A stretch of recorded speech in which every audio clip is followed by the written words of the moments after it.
May this message lead you to a deep reflection on the processes and tools of self-transformation provided by the renowned yogi Sadhguru. If you want to start your yoga journey with Sadhguru, click on the link in the description of this video and learn more.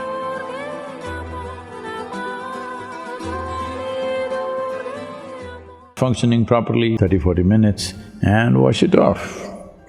At least once in a few months, maybe. So at least a simple thing like walking in your garden without your footwear could stabilize your vyana to a reasonable extent.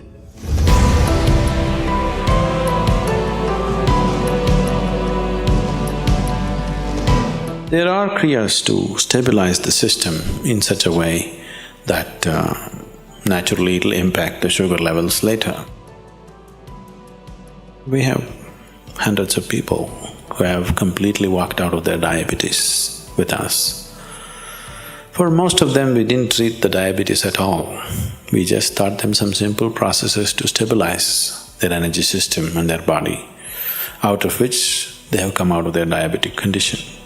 The Shambhavi Mahamudra is also capable of doing that. Once the system gets regularized, you will see diabetes should go.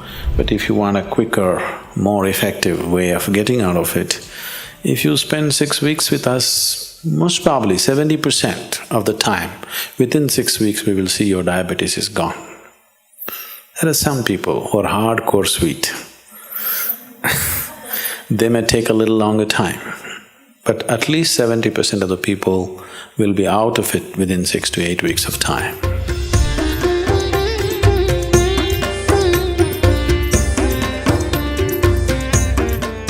If you have diabetes, we have powerful systems in Siddha, we can do that. But Siddha is little bitter. If your diabetes is not so bothering you, you will not take such bitter medicine, then we will choose Ayurveda, Siddha Vaidya, to some extent Ayurveda and proper diet and exercise. Jesus hits glucose part of it very slowly. So particularly those who suffer from diabetes or whose life is threatened by diabetes, ragi and other millets also. You can consume much less food and still be energetic and maintain your weight levels. Your sugar values will not go up suddenly, you will not feel hungry for long periods of time. It gives you iron and it gives you a lot of fiber. So if you want to use your brain power and also physical activity, it'll work perfectly well.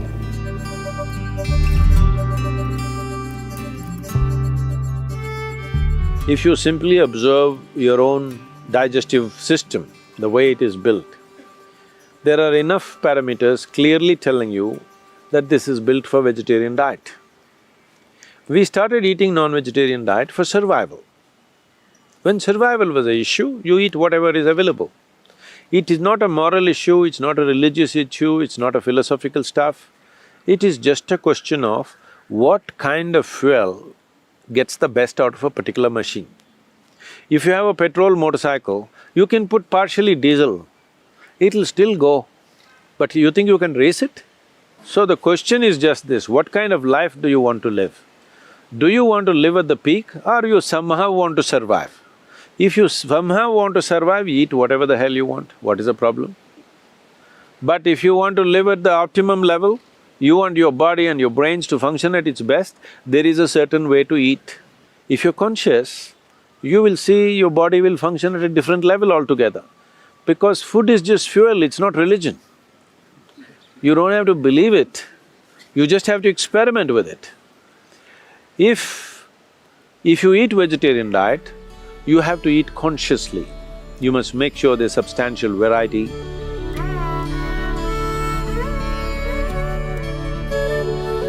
Nutrition just does not mean just verifiable facts.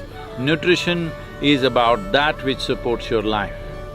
So in those terms, the millets have a certain power to support human body in many different ways. Millets have the highest level of protein content among all cereals, and calcium content, iron content and many micro nutrients which you will not find in regular commercial wheat and rice that largely populations are consuming today. So particularly in Karnataka, just about 40 years ago, every home had ragi diets.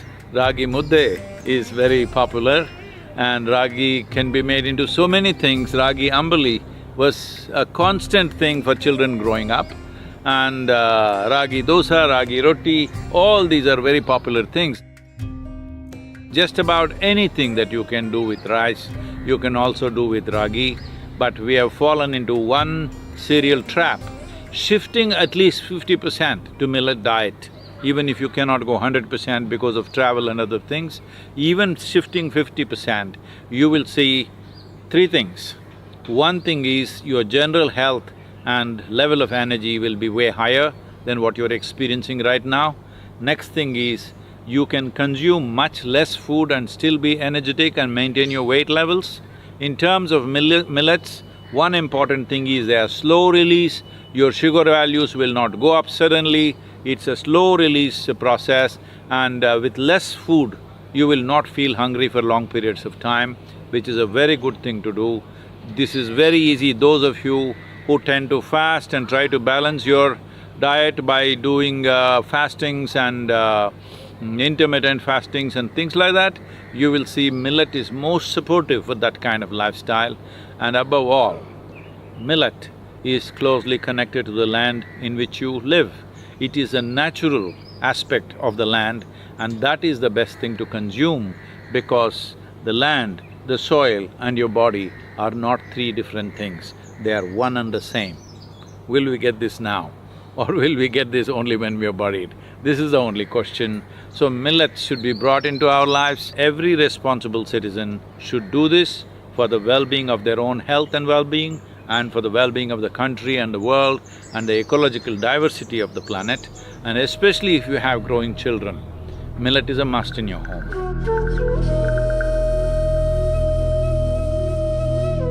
One great advantage with green is it gives you iron and it gives you a lot of fiber, which makes the passage of food easy in the system.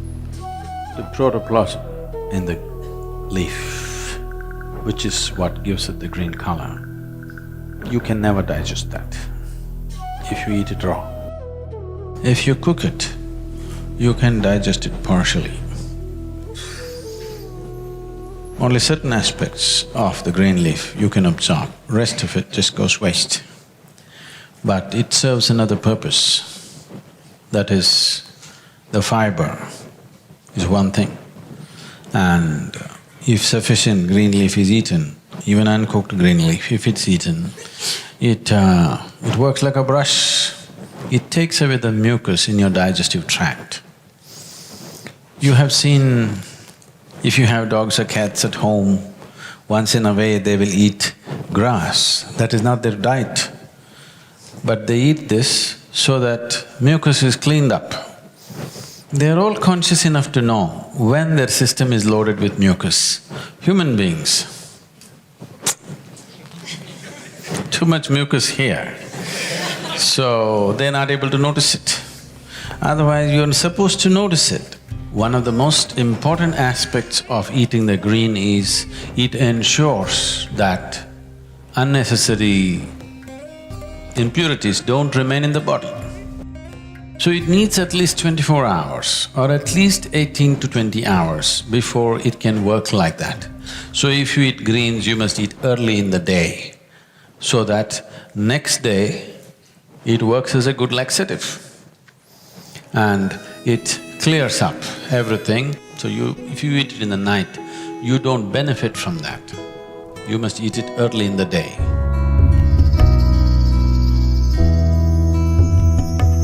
So, you know very well, the most easily digestible food is fruit.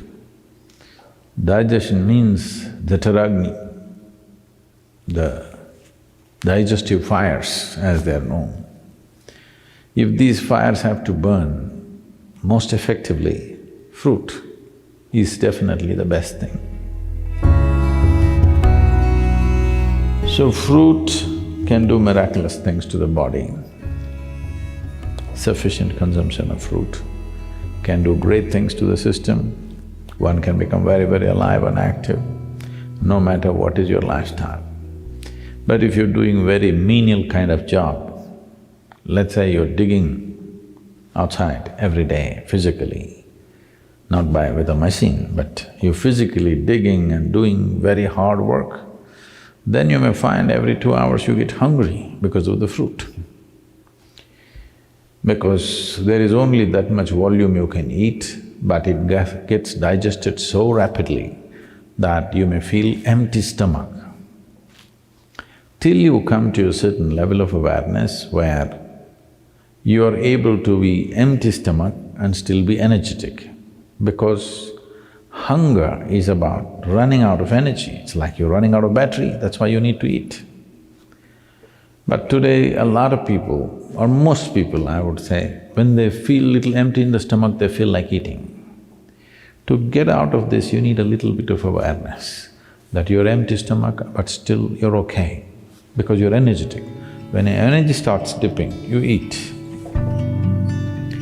So if you go on a total fruit diet, you may have to either spend a little more time on the lunchtime and eat slowly so that you ingest enough fruit. Because with little fruit you will feel full because it's generally sweet. So one has to wait and slowly eat. There is also a bio clock within us that, let us say, your normal meal, cooked meal, you're taking 10-12 minutes to eat. Even if you eat fruit, by the time you reach 10-12 minutes, your body says you've eaten enough. So you have to consciously eat more. Because it is timing you, it is not looking at the fill, it's just timing you. When those 10-12 minutes are gone, you feel you're full. So one has to go beyond that and consume enough. But if you're only on fruit diet and physically very active, it is important that maybe you bring 3 meals into your day, and most of you may already be doing it. So, 3 times a day, if you're sleeping 6 hours or 8 hours or whatever, for the remaining hours, 16 to 18 hours, 3 times eating is more than enough if you're eating fruit. But stomach will feel empty within 2 hours' time. So you must get used to hanging on with high energy but empty stomach. This is the time your brain works best, this is the time as a human being you function best, it'll be good for you. So if you want to use your brain power and also physical activity, it'll work perfectly well. Yes, fruit will make a wonderful difference, especially in today's world, it's very important because we value a human being, in the work areas I'm saying. We value a human being for their brain power, so for this, fruit will make a huge difference for sure. And ecologically, it's the most sensible. So he left in the night. Now he's going back after 8 years, a fully enlightened being. But he's sensitive enough to appreciate the emotions of Yashoda, how she would have felt, and how she's still angry with what happened to her life. What happened to Gautama's life is fantastic. What happened to Yashodhara is not a good thing. He knows that. So he's going there to see what he can offer to her now to compensate for what she has lost in these 8 years. So it is a sensitive situation. So he told Ananda, this once relieve me from the promise that I made you. This is not for myself. For me, she is no more my wife, I've grown beyond those things. But for her, I am still her husband who deserted her without telling her, without giving a warning about it. So this is a sensitive emotion for her. She's a proud woman. It is not good for you to be there. Ananda said, you must keep your promise.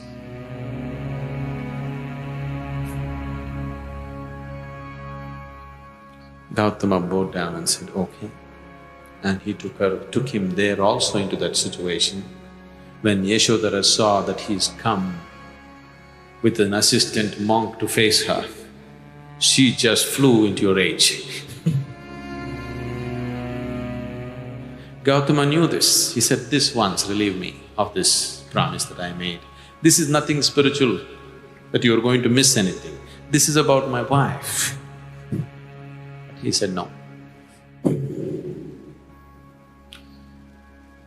Then, towards the end of Gautama's life, Gautama's work created many enlightened beings. But Ananda was still the same man. One service he has done for us is, he recorded everything, events that happened according to his understanding. But he recorded everything very diligently. So, people asked, why is he still like this? So many people just came and met you for a moment and they got enlightened. They have transformed themselves in so many ways. But he's always sitting next to you, and why is he like this? Gautama just said, a spoon cannot taste the soup. What you refer to as the Guru is just a certain energy, certain possibility. It's not the person.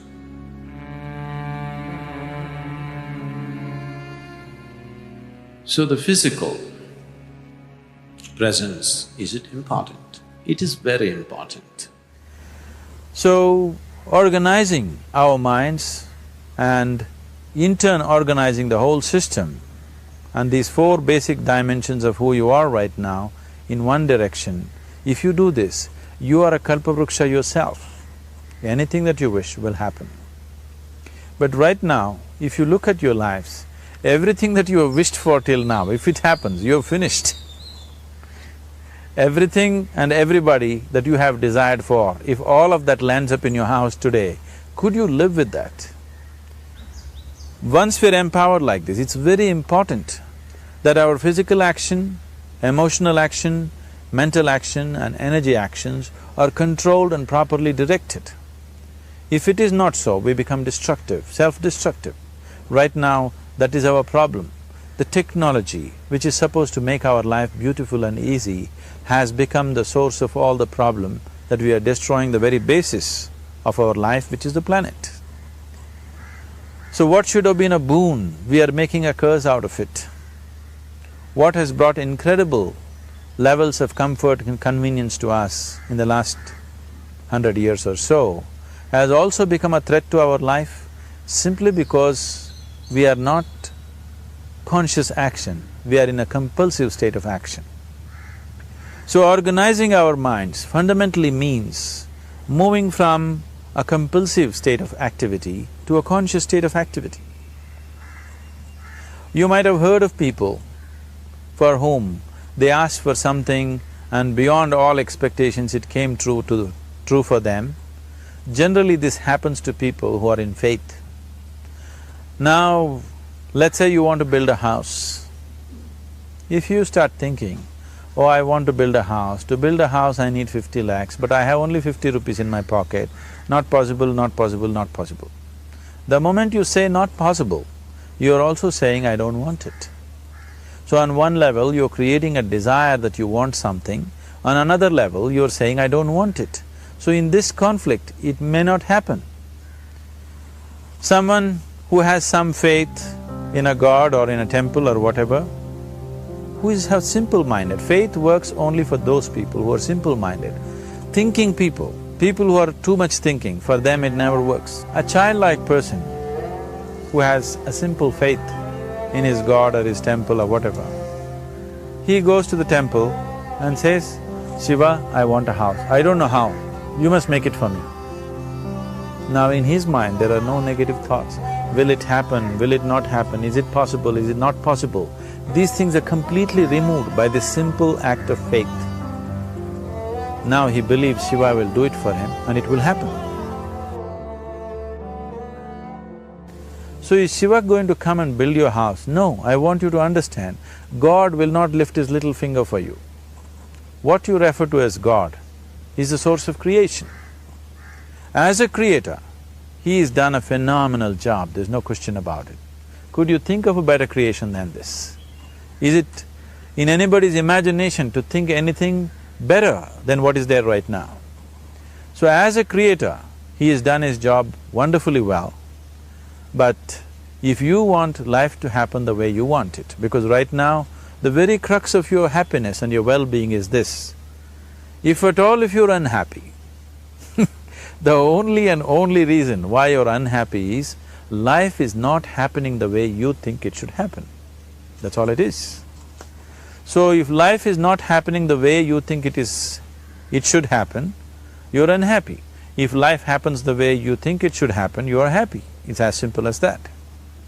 So if life has to happen the way you think it should happen, first of all, how you think, with how much focus you think, how much stability is there in your thought, and how much reverberance is there in the thought process will determine whether your thought will become a reality or is it just an empty thought. Or how you do not create any impediments for your thought by creating negative thought process. This possible is something possible or not possible, is destroying humanity. What is possible and not possible is not your business, it's nature's business. Your business is just to strive for what you want. Right now you're sitting here, if I ask you two simple questions, I want you to just look at this and answer this. Right now from where you're sitting, can you just fly off? You say no. Right now from where you're sitting, can you get up and walk? You'll say yes. What is the basis of this? Why you say no to flying and yes to walking? Because past experience of life, many times you've gotten up and walked, never did you fly off. Or in other words, you're using the past experience of life as a basis for deciding whether something is possible or not possible. Or in other words, you have decided that what has not happened till now cannot happen in your life in future. This is a disgrace to humanity and the human spirit. What has not happened till now on this planet can happen tomorrow. Human beings are capable of making it happen tomorrow. So what is possible and what is not possible is not your business. That is nature's business. Nature will decide that. You just see what is it that you really want and strive for that. And if your thought is created in a powerful way, without any negativity, without any negative thoughts bringing down the intensity of the thought process, the first and foremost thing is you must be clear what is it that you really want. If you do not know what you want, the question of creating it doesn't arise. If you look at what you really want, what every human being wants is, he wants to live joyfully, he wants to live peacefully. In terms of its relationships, he wants it to be loving and affectionate. Or in other words, all that any human being is seeking for is pleasantness within himself, pleasantness around him. This pleasantness, if it happens in our body, we call this health and pleasure. If it happens in our mind, we call this peace and joy. If it happens in our emotion, we call this love and compassion. If it happens in our energy, we call this blissfulness and ecstasy. This is all that a human being is looking for. Whether he is going to his office to work, he wants to make money, build a career, build a family, he sits in the bar, sits in the temple, he is still looking for the same thing. Pleasantness within, pleasantness around. If this is what we want to create, I think it's time we addressed it directly and commit ourselves to creating it. So you want to create yourself. In United States of America, there is a segment of people who believe that next time when Jesus comes, he will come in United States. Generally, it's believed he will come in Mount Olive in Jerusalem, but now US people are saying, why will he go to Israel? That's not a good place to go. He will come in United States. So they asked me a question like this in a large gathering, Sadhguru, what do you think? Jesus will come in United States or in Jerusalem? I said, see, last time he came in Jerusalem and he said, come follow me. Only 12 people. Today you're celebrating him as a great being, but only 12 people followed him. In that, one of them freaked on him. All right? But if he comes to United States today, if he says, come follow me, you have a bank loan, student loan, car loan, house loan, holiday home loan, you are mortgaged for 45 years. If Jesus says, come follow me, nobody will be there because everybody has to go to the bank. So you have entangled yourself in such a way, even if the most significant things happen, you can't change the direction of your life. Hello? If the greatest things came your way, you cannot change the direction of your life. This is a slave's life, isn't it? What is slavery? He cannot choose. That is slavery, isn't it? Now, you are making that kind of arrangements in your life, you cannot choose, you're stuck in your own arrangements. A spider weaves a web for other things to be caught. But if you're that kind of a spider, you build a web in which you are caught, you're a stupid spider, isn't it? And most human beings are in that condition. If something significant happens here, you are going this way. If something really significant happened this way, you can go this way. Your arrangements will not trap you. This is an intelligent life. If you are smart enough, you will make arrangements that support you, not arrangements that entangle you, isn't it? One who is next to you right now is your neighbor. I love the cosmos.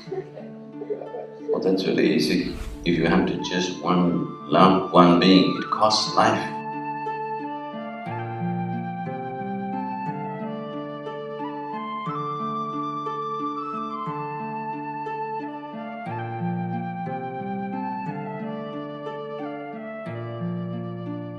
Neighbor does not mean somebody who lives next door. Whatever is right next to you right now. One who is next to you right now is your neighbor. If Jesus had said, love somebody who is in the other side of the planet, they would have loved them. Going easy. Your neighbor, he is not good. Isn't it? This moment, whoever is next to you, if you learn to love him, you will become loving by your own nature, isn't it? Yes? Because this moment this person is there, another moment another person is there, next moment an insect is there, next moment somebody is there. If you just learn to love anything that is next to you right now, your nature will become loving. Loving means what? On the level of the emotion, a certain level of inclusiveness, isn't it? Love your neighbor is not easy, it needs transformation, isn't it? Something about you has to change to love your neighbor. To love God, you don't have to change anything, you can bullshit yourself completely, you can bullshit the whole world and still love God.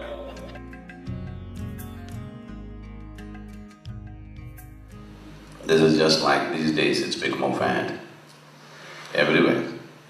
Especially I find the New Age spirituality in the West has taken on this, oh, I love humanity, I love the cosmos. Oh, that's very easy, you don't have to love anybody. If you have to love one individual, it costs life.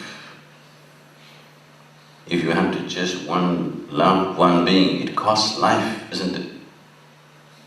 I love the whole cosmos, but I can't stand the person who's sitting next to me right now. That's a different thing.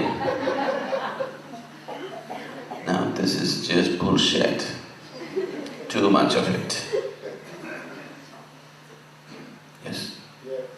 I love the whole humanity. Where did you see the whole damn humanity? To love them? No, I just love. Yes, that's very easy. Just try to love one person and see what it costs. So much of you, you have to put it on the ground. So much of you have to surrender if you have to love just one person, isn't it? Yes? But I love the whole humanity. This is easy. Someone said, love the neighbor. That's very significant, very significant. Oh, let me check who is my neighbor. That's not the point. Whoever is next to you right now, whatever is in touch with you right now, just to love it indiscriminately. The very air that you breathe, neighbor? Yes? Is it your neighbor? Yes. The water that you drink, neighbor? Sitting here, right? Is your neighbor? The land that you walk on, is he your neighbor? Just to know that, whatever is in touch with you right now. Now, this is something else, it costs life. Otherwise